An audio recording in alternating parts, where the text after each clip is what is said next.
وَإِذَا أَخَذْنَا مِيثَاقَ بَنِي إِسْرَائِيلَ لَا تَعْبُدُونَ إِلَّا اللَّهَ وَبِالْوَالِدَيْنِ إِحْسَانًا وَذِي الْقُرْبَى وَالْيَتَامَى وَالْمَسَاكِينِ وَقُولُوا لِلنَّاسِ حُسْنًا وَأَقِيمُوا الصَّلَاةَ وَآتُوا الزَّكَاةَ ثُمَّ تَوَلَّيْتُمْ إِلَّا قَلِيلًا مِنْكُمْ وَأَنْتُمْ مُعْرِضُونَ وَإِذَا أَخَذْنَا مِيثَاقَكُمْ لَا تَسْفِكُونَ دِمَاءَكُمْ وَلَا تُخْرِجُونَ أَنفُسَكُمْ مِنْ دِيَارِكُمْ ثُمَّ أَقْرَرْتُمْ وَأَنْتُمْ تَشْهَدُونَ ثُمَّ أَنْتُمْ هَؤُلَاءِ تَقْتُلُونَ أَنفُسَكُمْ وَتُخْرِجُونَ فَرِيقًا مِنْكُمْ مِنْ دِيَارِهِمْ تُظَاهِرُونَ عَلَيْهِمْ بِالْإِثْمِ وَالْعُدْوَانِ وَإِنْ يَأْتُوكُمْ أُسَارَىٰ تُفَادُوهُمْ وَهُوَ مُحَرَّمٌ عَلَيْكُمْ إِخْرَاجُهُمْ افتؤمنون ببعض الکتاب وتکفرون ببعض فما جزاء من يفعل ذلك منكم الا خزي في الحیاة الدنیا ویوم القیامة یردون الى اشد العذاب۔ صدق اللہ مولانا۔ ذرا سورہ البقرہ کے یہ 10ویں رکوع کی آیات ہیں۔ بنی اسرائیل قوم کے حوالے سے سلسلہ کلام چل رہا ہے اور ان کی بد اعمالیوں کو، بد عہدیوں کو بیان کیا جا رہا ہے۔ ساتھ ساتھ یہ توجہ اہل ایمان کے لیے بھی ہے کہ وہ اللہ کے ساتھ جو عہد باندھے ہوئے ہیں اس کی پاسداری کریں، اس کو پامال نہ ہونے دیں۔ تو فرمایا گیا کہ وَإِذْ أَخَذْنَا مِيثَاقَ بَنِي اسرائیل، اور یاد کرو کہ اولاد اسرائیل سے ہم نے عہد لیا تھا، یعنی قوم بنی اسرائیل سے ہم نے عہد لیا تھا۔ کیا تھا وہ عہد؟ اب اس عہد کی کچھ موٹی موٹی باتیں جو ہیں وہ اللہ تعالیٰ نے بیان فرمائی ہیں، اور ساتھ ہم یہ بھی یاد رکھیں کہ یہی عہد ہم نے بھی کیا ہوا ہے اپنے رب سے۔ تو فرمایا کہ یہ عہد لیا تھا کہ لا تعبدون الا اللہ، کہ اللہ کے علاوہ کسی کی عبادت نہیں کرو، کسی کی بندگی نہیں کرو۔ ہم بھی ہر رکعت میں یہ بات دہراتے ہیں کہ ایاک نعبد، ہم تیری ہی بندگی کرتے ہیں۔ تو بنی اسرائیل سے یہ عہد لیا تھا کہ تم اللہ کے علاوہ کسی کی عبادت اور بندگی نہیں کرو گے۔ وبالوالدین احسانا، اور والدین کے ساتھ حسن سلوک کرو گے۔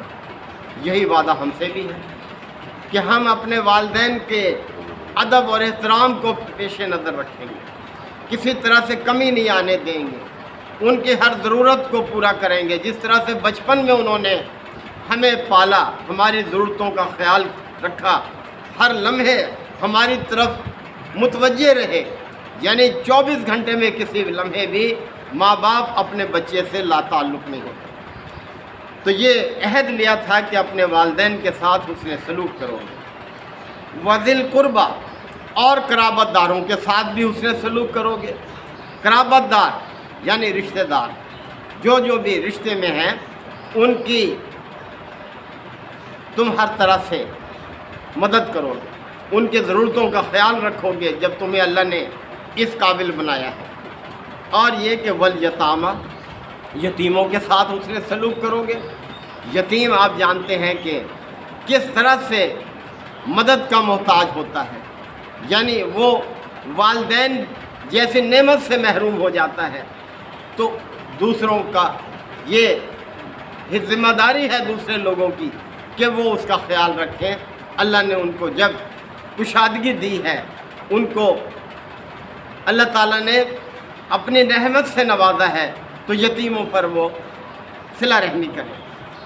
والمساکین، اور اسی طرح سے مسکینوں کے ساتھ حسن سلوک کریں گے، یعنی جو کمزور لوگ ہیں، جو اپنی ضرورت پوری نہیں کر سکتے، جو محتاج ہیں دوسروں کی مدد کے، ان کا خیال رکھیں گے۔ اور ایک بات اور جس کا عہد لیا گیا، وَقُولُوا لِلنَّاسِ حُسْنًا، لوگوں کے ساتھ اچھی بات کرو گے، بھلائی کے ساتھ لوگوں سے بات کرو گے۔ اب دیکھیں کتنی اس کے اندر حسن خلق اللہ تعالیٰ نے پوشیدہ رکھا ہے اس کے اندر، کہ لوگوں کے ساتھ اچھے انداز میں بات کرو گے، یعنی کسی کو گالی نہیں دو گے، بہتان نہیں دھرو گے، کسی کو برے نام سے نہیں پکارو گے، یعنی یہ ساری باتیں اس کے اندر شامل ہیں، اور ایسی بات کہو گے جس میں دوسرے کی خیر ہو، بھلائی ہو، اس کی اصلاح ہو، ایسی بات یعنی اچھی بات کہو گے لوگوں کے ساتھ۔ وَأَقِیمُوا الصَّلَاةَ، اور نماز کو قائم کرو گے۔ یہ دیکھیں اللہ نے اپنا حق بعد میں بیان کیا ہے، اللہ نے اپنے بندوں کے حقوق پہلے بیان کیے ہیں کہ ان کی پاسداری کرو گے، یہی باتیں ہمارے ساتھ ہیں۔ وَأَقِیمُوا الصَّلَاةَ، نماز کو قائم کرو گے، اور نماز کو قائم کرنے میں بہت سارے پہلو شامل ہیں کہ نماز کو باجماعت ادا کرو گے، نماز کی حفاظت کرو گے ہر لحاظ سے، اور نماز کو اس کے وقت پر ادا کرو گے، نماز کو پوری توجہ اور ذمہ داری کے ساتھ ادا کرو گے۔ یہ نہیں کہ ایک رکعت ہاتھ آ گئی تو ٹھیک ہے، دو ہاتھ آ گئی تو ٹھیک ہے، بلکہ اس کی حفاظت کرو گے۔ بلکہ یہاں سے فرمایا وَحَافِظُوا عَلَىٰ صَلَوَاتِكُمْ، اپنی نمازوں کی حفاظت کیا کرو۔ پہلے سے تمہیں فکر ہو جانی چاہیے کہ اب نماز کا وقت آ رہا ہے، اس کی تیاری شروع کر دو۔ اور فرمایا کہ وَالصَّلَاةِ الْوُسْطَىٰ، ایسی نماز کی حفاظت کرو جس میں نماز کی ساری خوبیاں موجود ہوں، کوئی خوبی بھی مس نہ ہونے پائے، تکبیر اولیٰ کے ساتھ شامل ہو، اس کے انتظار میں رہو۔ تو یہ ساری باتیں ہیں کہ نماز کو قائم کرو گے۔ وَآتُوا الزَّکَاةَ، اور زکوٰۃ ادا کرو گے۔ زکوٰۃ یہ مالی ایثار ہے، مالی خرچ ہے، اللہ نے یہ فرض کیا ہے ان لوگوں پر جو صاحب حیثیت ہے۔ اس کے علاوہ جتنا خرچ کریں وہ سب انسان کے اختیار میں ہے، نفلی بات ہے یہ۔ تو بہرحال یہ فرض ہے، دین اسلام کا رکن ہے زکوٰۃ جو ہے۔ ثُمَّ تَوَلَّیْتُمْ إِلَّا قَلِيلًا مِّنْکُمْ، لیکن تم میں سے بہت تھوڑے افراد کے علاوہ اکثر جو تھے کیا تھے، پھر گئے اس عہد سے، اس عہد کی پاسداری سے دور ہو گئے۔ تو پھر کیا ہوا؟ یعنی تم نے اللہ کے ساتھ جو عہد باندھا تھا اس کو جب تم نے پامال کر دیا تو تم تو وفادار نہ رہے پھر اپنے رب کے۔ وَأَنْتُمْ مُعْرِضُونَ، اور ابھی تک پھرے ہوئے ہو اس عہد سے، یعنی جو چیز آسان لگتی ہے وہ اختیار کر لیتے ہو، اور جو ذرا مشقت مانگتی ہے اس سے تم دور ہو جاتے ہو۔ آج بھی ہم دیکھ لیں ہمارے کتنے ساتھی ہیں گھروں میں سوئے ہوئے ہیں اور کوئی ہوش نہیں ہے نماز کا، جو کہ فرض ہے، دین اسلام کا رکن ہے۔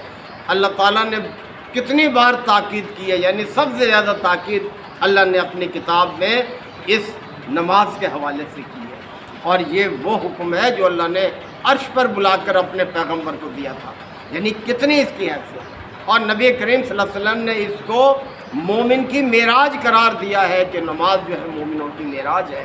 تو اس طرح سے ہے کہ اللہ کے ساتھ جو عہد باندھے ہیں ان کی پاسداری کریں۔ اللہ تعالی ہم سب کو عمل کی توفیق عطا فرمائے۔ وآخر دعوانا الحمد للہ وکفیٰ وسلام علی عبادہ الذین اصطفیٰ۔